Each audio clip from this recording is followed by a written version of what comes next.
I'm Mitch from Moving Mountains, and I'm at Popularity. Now, you guys are on your third album.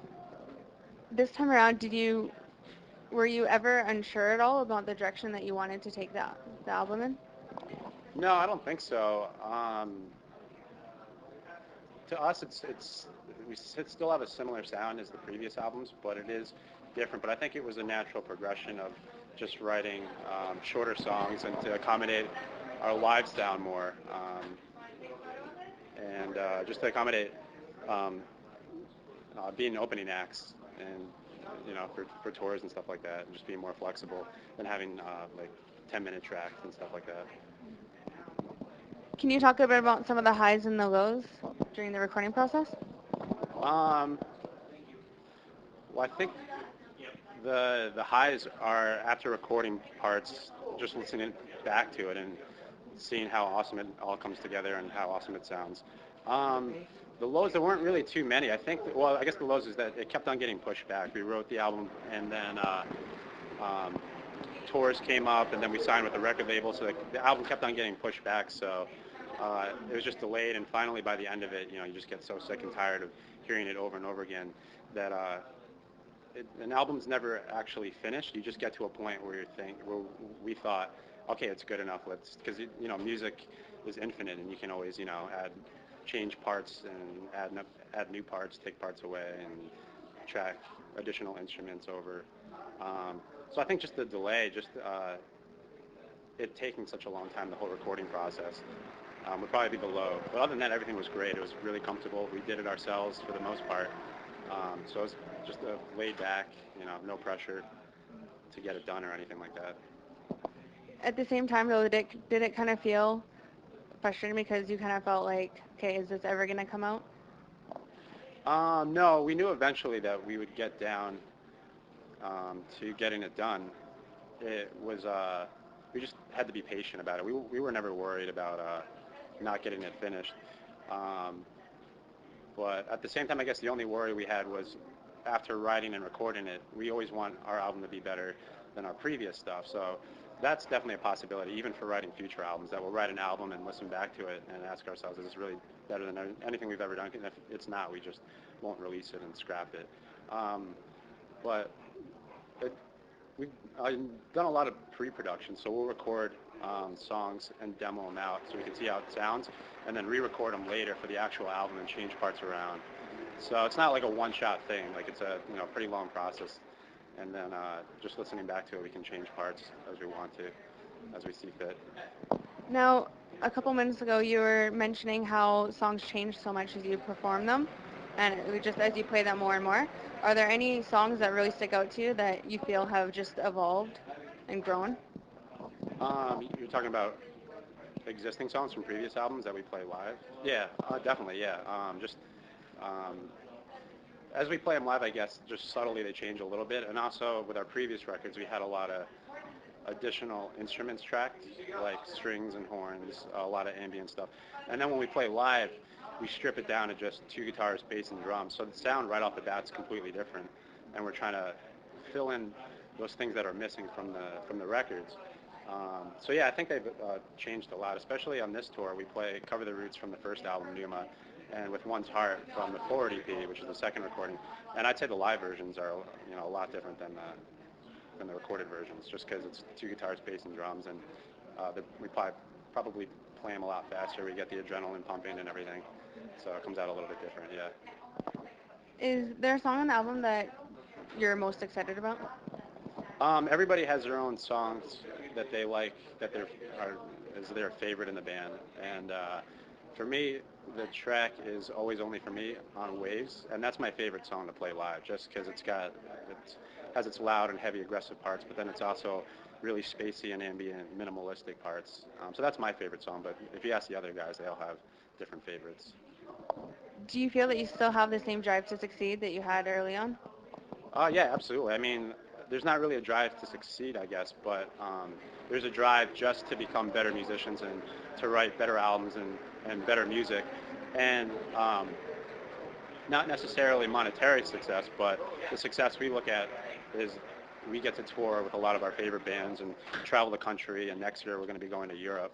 So it's just I guess all these new experiences that we've never done before is is what drives us. But it's not even so much of a drive. We just do what we do, and then someone will call us up and say, hey, you want to go to Australia or Europe next year? And we're like, oh yeah, that's awesome. We don't expect those things to happen.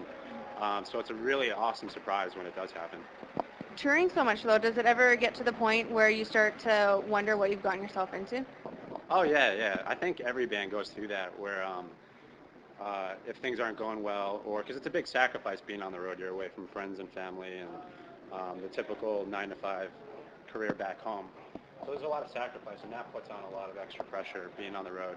And I think everybody, especially us a few years ago when we were first starting to tour, we had those moments like, what are we doing? Like, are we even that good? Like, should we just keep going? But now I think we're at a point where we're really comfortable with ourselves. And I mean, me personally, I look at it like it's there's not too much to worry about because life is so short, and even if we don't succeed doing this, it's not a big deal. Like we're still who we are as people. We really have nothing to lose. By pursuing music, and everything to gain by the experiences that we have, the friends that we've made, the people that we work with, the other bands that we played with, the places that we traveled to, and most importantly, just the songs that we've written and that we have recorded that we have forever. So, not to sound too cheesy. Can you describe your attraction to music? Describe what? Your attraction to music. Well, I took a few music courses in college, and it was interesting because you never really think about that. You just listen to music and you like it or you don't for whatever reason. But I guess after taking some courses in college, I realized, like if you're looking at it from a scientific point of view, music is some type of personal connection that you have to a song or the music itself. So music can, it's basically like an emotion machine. It can make you happy, it can make you sad, it can make you nostalgic, make you think of certain people or experiences in your life, or give you a lot of hope or optimism about, your future in life, or remind you of, specific people and things like that. And I think that's the biggest thing with music is that everybody has a connection to it somehow, and it affects them emotionally.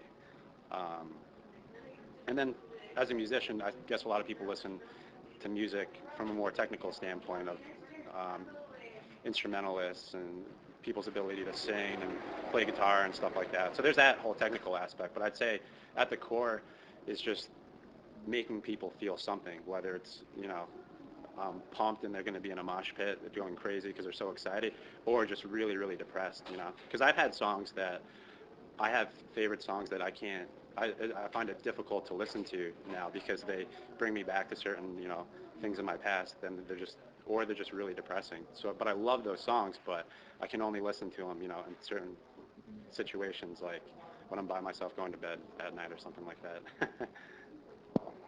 Is there anything that keeps you up at night? Not really. I mean, I'm a pretty laid-back dude, so, like, just as people and as a band, if, there are things bothering us, we just tend to shake them off and move forward, and just keep moving forward and just keep doing what we do. Just playing music or whatever it is that we enjoy in life, hanging out with friends and family and all that. So no, nothing really bothers me or keeps me up at night. I mean, there's a lot of crazy stuff in the world, that, it's terrible that it exists, and like the state of our country and, the financial collapse and all that stuff. And that's tough. But for me personally, just keep moving forward and things will get better. And I'd like to think that we're all progressing and getting better, What kind of expectations did you have coming into Warped Tour?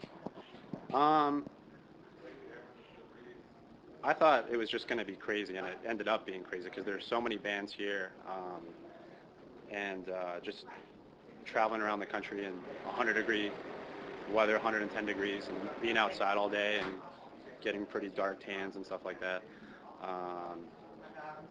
But yeah, I didn't really know what to expect, really, I guess. But the cool things are making new fans and then just meeting other people on the tour, whether they're in production or they're a vendor or they're dudes that play in other bands. So I knew that's always the best thing. You kind of get like this group of friends and family that you have when you're on a tour, the people that you hang out with that you become really close with because you see them every single day, So that's probably the coolest thing. The one of the expectations that I had for the tour. Yeah. And any final thoughts, anything that you'd like to say to the Readers of Popularity? Just thank you to everyone supporting us and listening to us, and anybody that's checking us out for the first time. That's we really appreciate all of our fan support and meeting new people and making new fans. And anyone's can feel free to come say hi and talk to us anytime at a show or anything like that. Thanks for taking the time to chat. I appreciate it.